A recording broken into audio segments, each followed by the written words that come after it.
Praise the Lord. Uh, Now we're going to start with a series of the foundations of our faith or the basics of our faith. So in this series, what we'll be doing is we'll be covering a few very basic topics to explain what our Christian faith is all about. All right? We will be talking about topics like salvation. We'll be learning about baptism, about the Holy Communion, about the Holy Trinity. So topics like these are what we'll be covering in this series. So the first topic is salvation. What does salvation mean? Alright. So this topic of salvation will be divided into two parts. Today I'll be talking about the more practical things, and the next part will be more theological and we'll go into a little bit of history. So basically the main purpose of this series is to make you understand what we believe and why we believe what we believe. So that if anybody else comes with some other doctrine, you should be able to understand whether or not that doctrine is correct. Alright? So let's begin. Now, what is salvation?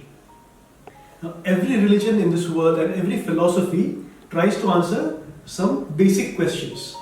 There are 4 basic questions in life that each religion tries to answer, and these topics or rather these questions are what we have thought about individually at some point or the other in our life. Okay? So the first question is, who am I? So the first question is, who am I? Second is, why am I here? So basically, who am I? What is my identity? Right? And why am I here? What is the purpose of my life? What am I doing here? Third, where am I headed? So what will happen to me after this life is over? Is there an afterlife? If there is, what is it like? Fourth, what is wrong with this world? Because I think we can all agree that there's something terribly, terribly wrong with this world. Especially nowadays, it seems almost as if the whole world is going mad. So, what exactly is going wrong with this world? What is wrong? What happened in the past? Did something happen in the past that set everything wrong? Or has it always been like this? So, these are the few questions that every religion tries to answer. And religion is nothing but men trying to make sense of all these things. So people get together, they think about these questions and they try to answer these questions according to their own experience, according to their own logic. Alright? So that is what religion is. And religion is basically trying to find answers on your own and trying to reach out to God. First, religion tries to figure out whether or not there's a God, and if there is a God, how do you reach Him? That is what religion tries to do. So, and even in our Indian culture, we have these ancient Upanishads and Vedas in which people ask questions, right? Was there a God? Does God even know that He has created this universe? That's the kind of questions that our ancestors asked. And there's a shlok that says Astoma Nirgamaya, right? Astoma Sadgamaya. And so basically what they say is that lead me from darkness to light, lead me from lead me from death to life, from mortality to immortality. So these are the things that our ancestors thought about. And where do we get these answers from? The only person who can truly give us each of these answers is God Himself, the one who created us, the one who created this universe. Alright, so let's see now what God has to say about these. Let's see how God answers these questions in His Word. Now, we believe that God has spoken to us in the past through His prophets and through His teachers. Alright? And after that, He spoke once again through His Son. The Son of God became man and He came into this world and He spoke to us. Right? So, we'll take all of that together and we'll try to figure out the answers to these questions. So, in the beginning, God created the whole universe. He created the heavens and the earth, and then He created human beings. And when He created human beings, He had created these human beings to be perfect. He had created one man and one woman, and they were perfect, and they were created in His image. What does it mean to be created in God's image? It means nothing but you are immortal. Alright, firstly, men and women were supposed to be immortal. Immortal is, now even after you die, It means your existence is not over at death. Okay, so you are immortal. You are an immortal being. Secondly, being in the image of God means that they were perfect. Thirdly, they were capable of taking decisions on their own. They had free will. So being created in the image of God means that you have free will. You know, you can take decisions on your own. So when God created us, when God created human beings, He created us to rule the world. According to Genesis chapter 1 from verses 26 to 28, we see that God had created human beings to rule this world. He had created us to have dominion over this world. That was His first command. Have dominion over this world. Right? To have dominion means to dominate. So God created us to dominate this world. Okay. But then along the way, something went wrong. Something went terribly, terribly wrong. The universe was perfect, everything was perfect, human beings were perfect, but something went wrong along the way. What happened was, in the book of Genesis only we read that Adam and Eve, our first ancestors, they chose to disobey God. They chose to trust Satan rather than trust in God. Alright? So what happened after that?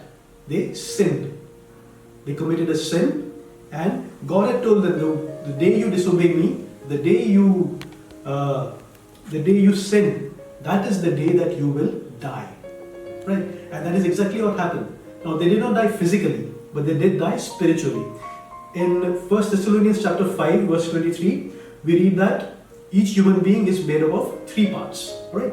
Three main parts. First is body, second is the soul, third is the spirit. So these are three parts of each human being. The body is what you can see physically, right? The soul is your mind. It is that part of you which takes decisions. It is that part of you which has free will. Alright? It is that part of you which has emotions. Okay? And the soul, the Greek word is psychiko for the soul. Alright? The Greek word for soul is psychiko, from where you get the word psyche. Right? And the Hebrew word for soul is nephesh. So God created us to have a body. He created us to have a psychiko or a nephesh. And thirdly, He created us to have a spirit. That's the third part that we have. A spirit. The Greek word is pneuma and the Hebrew word is ruach. So, body is the physical, visible part of our being. Soul is the invisible part which is capable of taking decisions, which is capable of thought and emotions. And spirit is the breath of life that God has put in us, or rather breath that God has put in us. Alright? It is that part of us which is capable of communicating with God, which is capable of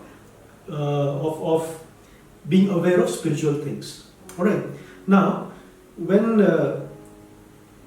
God had created Adam, He breathed His ruach into Adam, and Adam became a living nephesh. That is, God breathed His spirit into Adam, and Adam became a living soul. But when Adam and Eve sinned, what happened was that this ruach, this pneuma or this spirit died. Just like God had said, the day you disobey me, that is the day you will die. So the day that Adam and Eve disobeyed God, that was the day that their spirit died. Right? Now, all the authority that God had given to Adam and Eve, the authority to rule this world, to dominate this world, all of that authority went to Satan. Now, God did not give that authority to Satan. That authority was given by Adam and Eve to Satan because they chose to obey him, because they chose to trust him. Alright, so that is where everything started to go wrong. Alright, so now, God had created everything perfect. He had created Adam and Eve to live forever. So, God is a giver of life. Whatever He creates, it is full of life. But whenever something comes under the domination of Satan, all that life starts draining away. That is why Adam and Eve started to age and to die. That is when death came into this world because of their sin. So all the problems that we see, that all those started at that time. When Adam and Eve, when human beings chose to disobey God. Alright, and they chose to trust Satan rather than God. So today, we are under the authority of Satan, or rather not we, the world. The world is under the authority of Satan. That is why Bible says that, Bible calls Satan the prince of this world. Now, the Lord Jesus Christ took away that authority on the cross. We'll see that later on. Okay. But what happened after we sinned, after Adam and Eve sinned? We are their descendants. We are the descendants of Adam and Eve. So when we were born with dead spirits. Okay, our spirits were already dead. We were born with what we call a sinful nature, or some people call it the original sin. Now, what is original sin? What does it mean to have a sinful nature? Each of us finds it more easier to do wrong rather than good, right? To do wrong thing rather than right thing. To do bad rather than good. We find it much easier to sin rather than be righteous. That is a sinful nature. And even a small baby, that small baby which is born into this world, that baby is born with this nature. For example, think of a small baby who's just almost newborn. Okay, maybe a few days old. That baby cannot move at all, cannot do anything, right? But if that baby gets hungry or somebody neglects the baby for a long time, that baby will start crying. And soon that baby will start scratching his own face, he'll start pulling his own hair, and he'll throw a tantrum. Who taught the baby to behave like this? Nobody taught the baby to behave like that, right? So, that is because that baby was born with a sinful nature. Each of us has been born with that sinful nature. So, what is wrong with this world? It is sin. What is wrong with this world? Sin. The presence of sin is wrong with this world. Alright? And what is wrong with us? What is wrong with us is that our spirits are dead because of sin. So how can we set things right? How can we set things right? Think about it. So we already agree that something is wrong with this world, something is wrong with us. It is sin which is wrong with this world. It is our spirits are dead. That is what is wrong with us. So how do we set things right? Can good works set things right?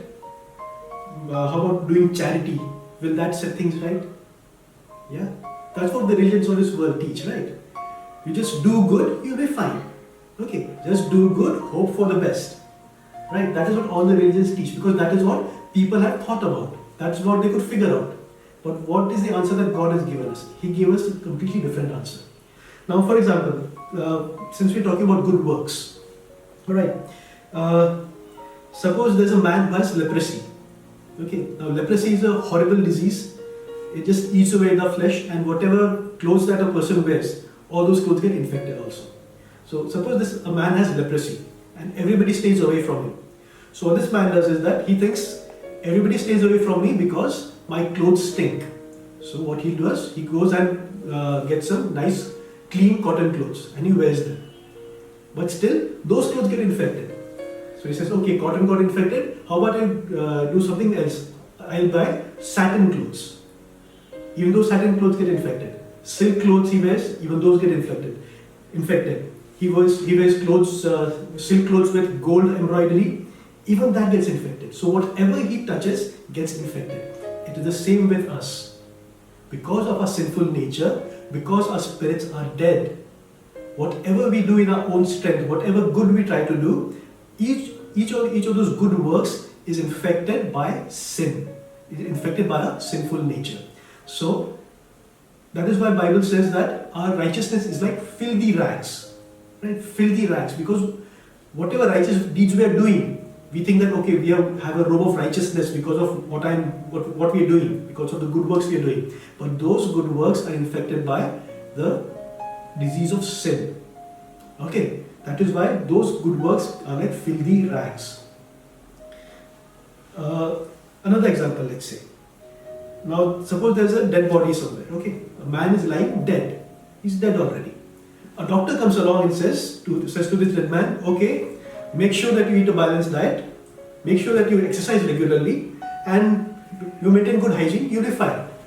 Does that make any sense at all? No. That man is already dead. Kya kaam karega bechara? Alright? In the same way, because our spirits are dead, our good works are meaningless. Okay? Our good works will get us nowhere. But there is one person who can give us life. So the main problem was because of sin, our spirits were dead. So how does life come into our spirit again?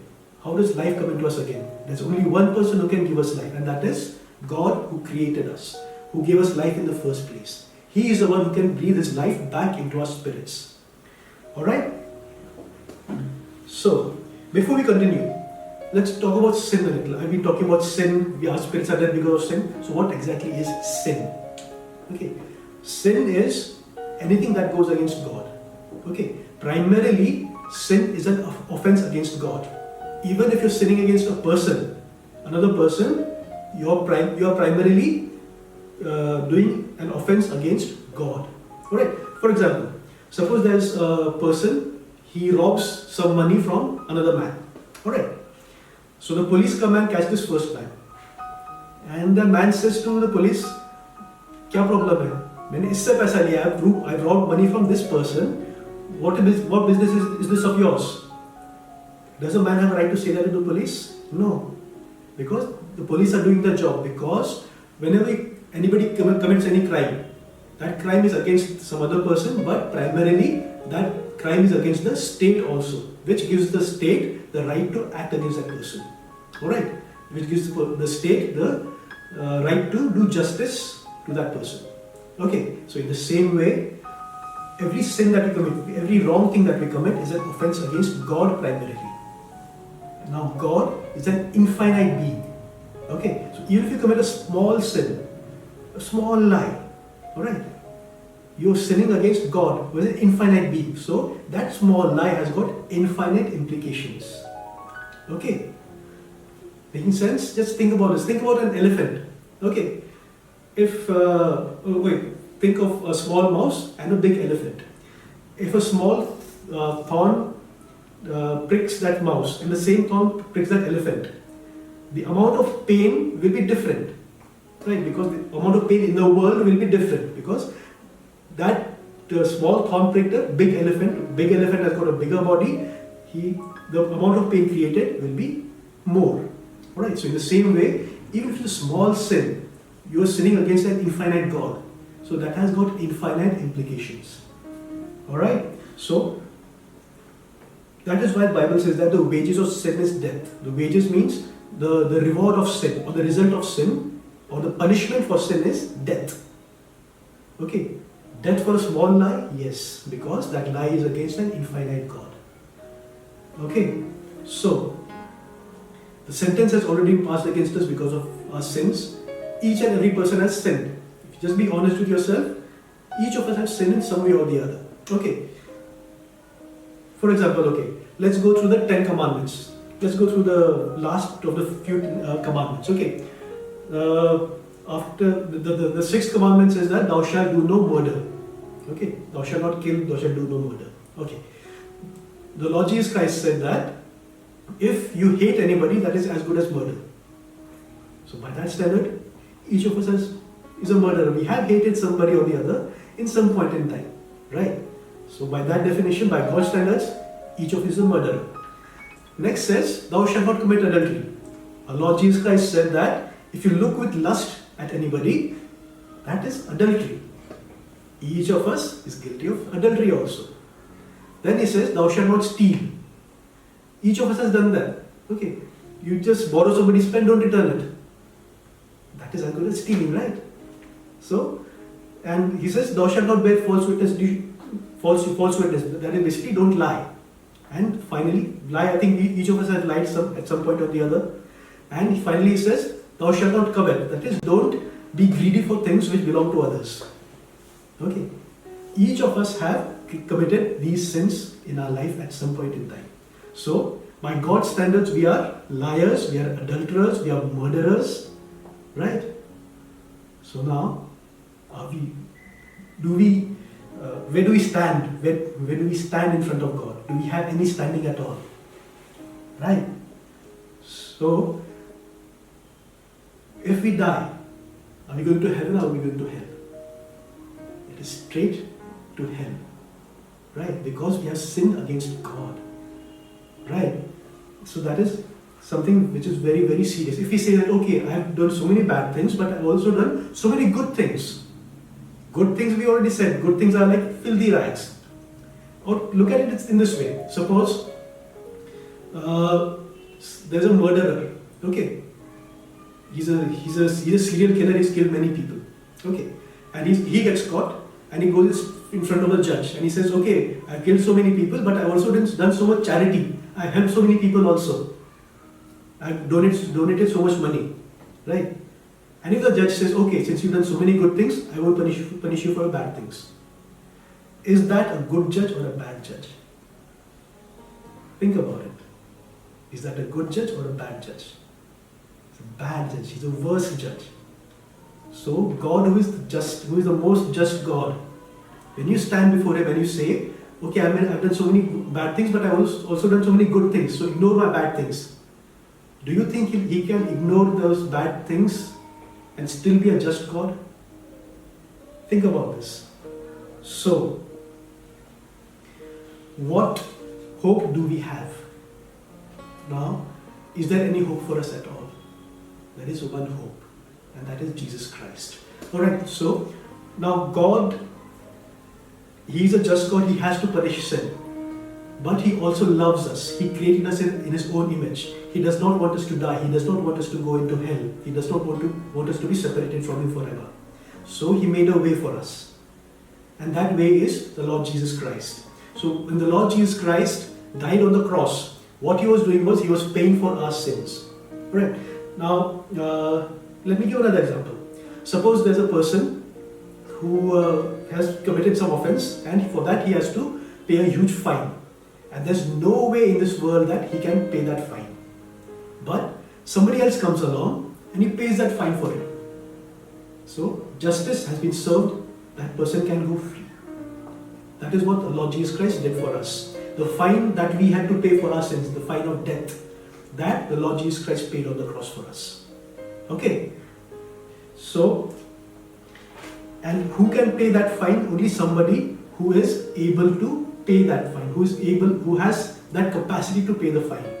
So for our sins, who was able to pay for our sins? There's nobody else, because already we said that each sin is an offense against an infinite God. So an infinite being has to pay the fine for us.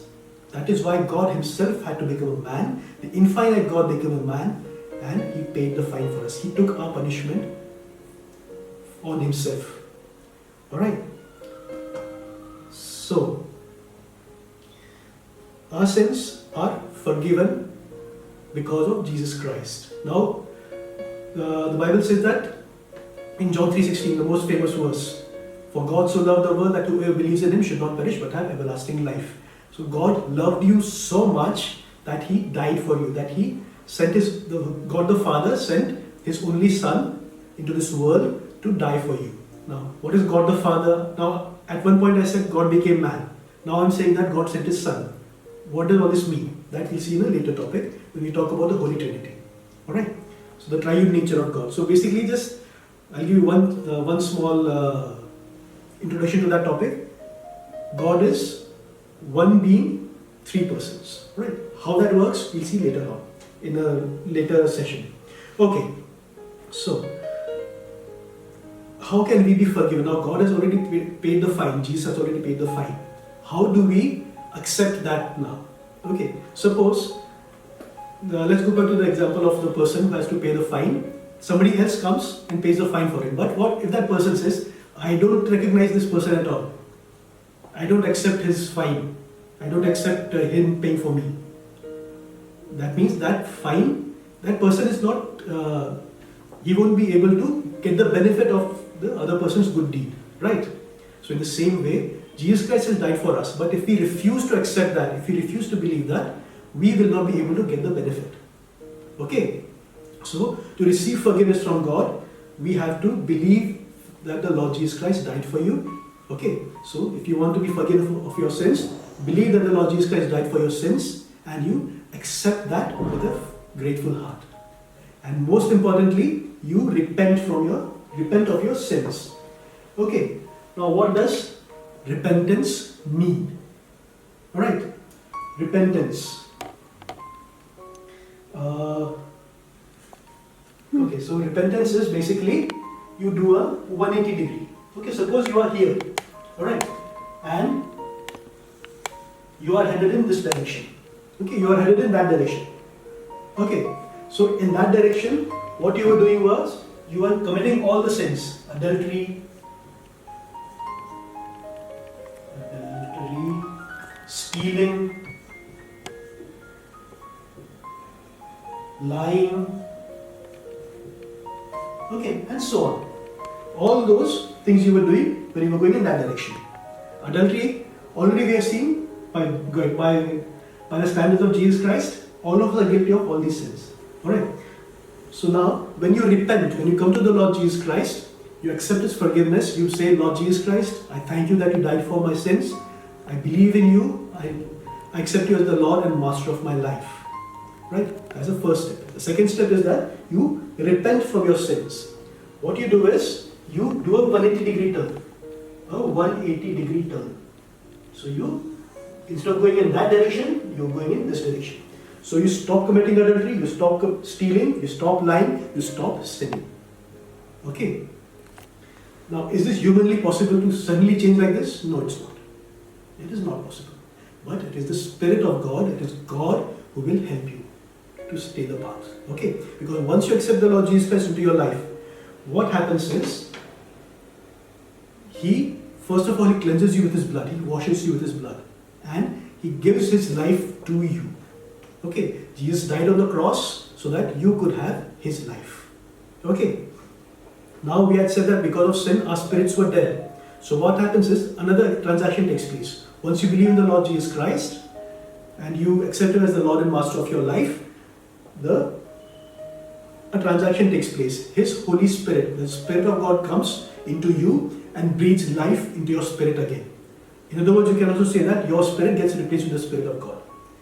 Or you can say that the Holy Spirit brings life into your spirit. Like Romans 8 says that our spirit bears witness with the Spirit of God that we are the children of God.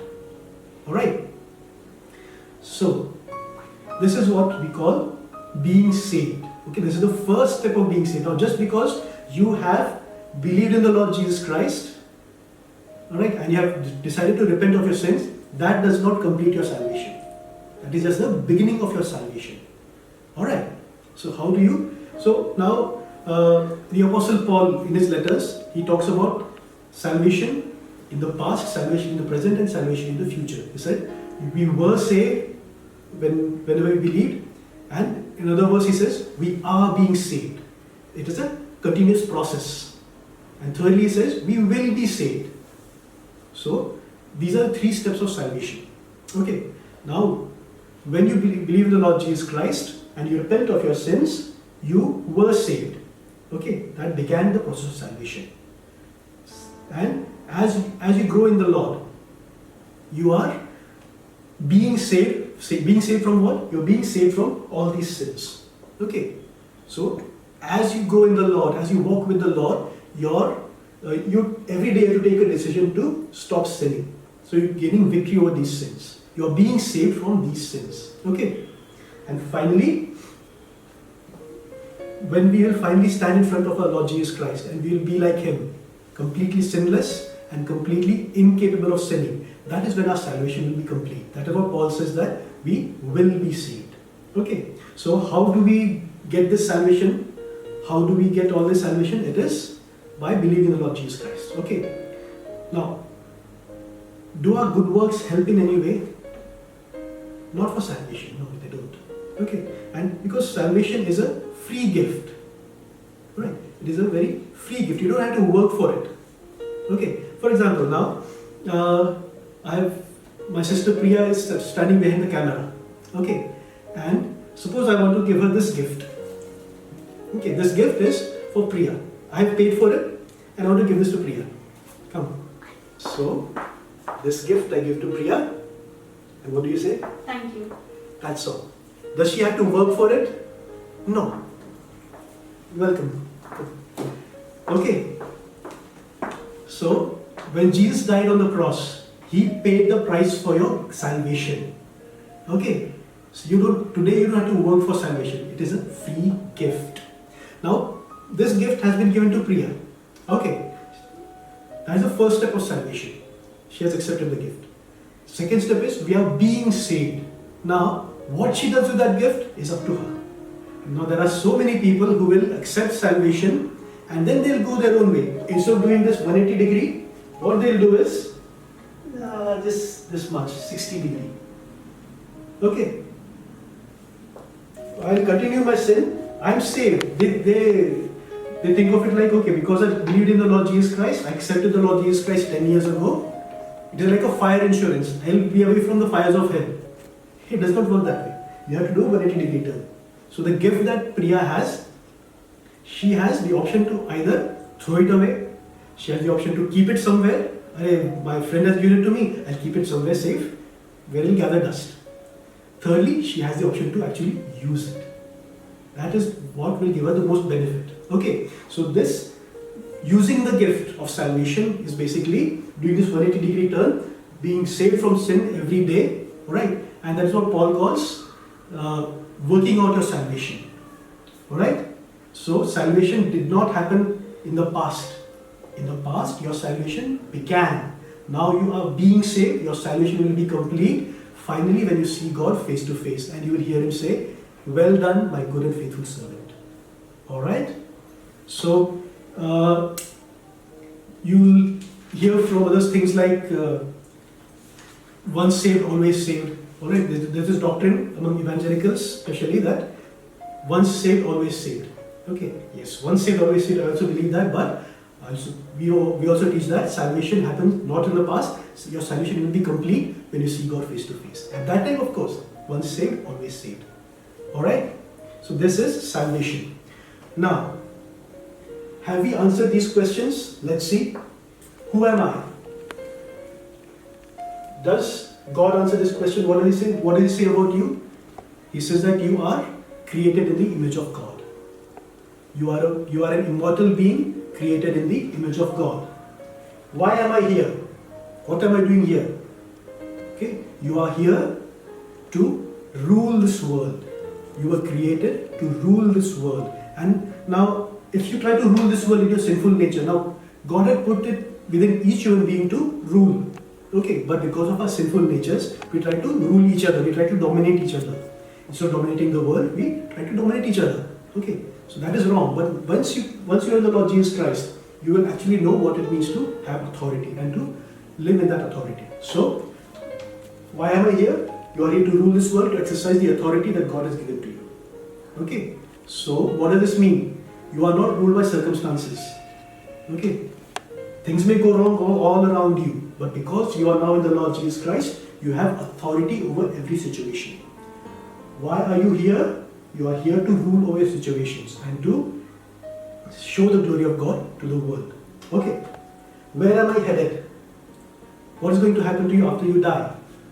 Where are you headed? If you are without Christ, or if you are doing this 60 degree or 90 degree turn instead of a 180 degree turn, or even if you are doing a 360 degree turn. 360 degree means what? A circle. You back where you started. Okay, that means instead of having true repentance, you continue in your sin after you accept the Lord Jesus Christ, or you don't accept the Lord Jesus Christ at all. Where are you headed at that time? You are headed straight to hell. Why? Because that is the punishment that you deserve. Because you have sinned against an infinite God. But if you accept the Lord Jesus Christ and you do this 180 degree turn, okay, then you are headed straight to heaven. Okay, so you are headed straight in the presence of God. What is wrong with this world? I think we already covered that. What is wrong with this world is our spirits are dead because of sin, and there is sin in this world. Okay, so to summarize, what is salvation? Salvation is the eternal life that God has given to us, to accept that eternal life that God has given to us through the sacrifice of the Lord Jesus Christ. Okay, to get forgiveness for our sins. Okay, so to confess our sins, to accept forgiveness for our sins, and to repent of our sins. Okay, and it is very important that you do this 180 degree turn. Now, along the way, you may make mistakes. Okay, along the way, you make mistakes, but make sure you keep returning to the right path. Okay, keep returning to the right path so that your trajectory is this way. Okay, so along the way, if you make mistakes, it's okay, as long as you are sincere and accept and you repent immediately ask forgiveness again, then you can continue on. Alright? Just make sure that you don't start getting comfortable with your sins. Alright? So, salvation, again, it is not something that happened in the past. You hear a lot of people teaching this. I got saved 10 years ago, I got saved last year, I got saved. No, you did not get saved at that time. That is the time when your salvation began. Okay, you were saved at that time, that's your salvation began. The process of your salvation is still going on. You are being saved from your sins every day as you gain victory over those sins.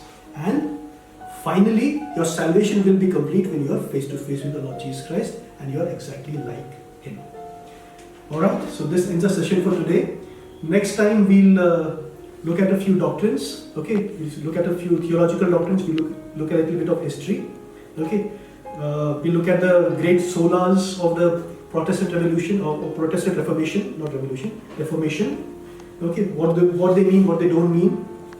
Okay, so basically we want to equip you to be able to answer any questions. Okay, because people will come to you with different doctrines, you should be able to answer them. Right? God bless you.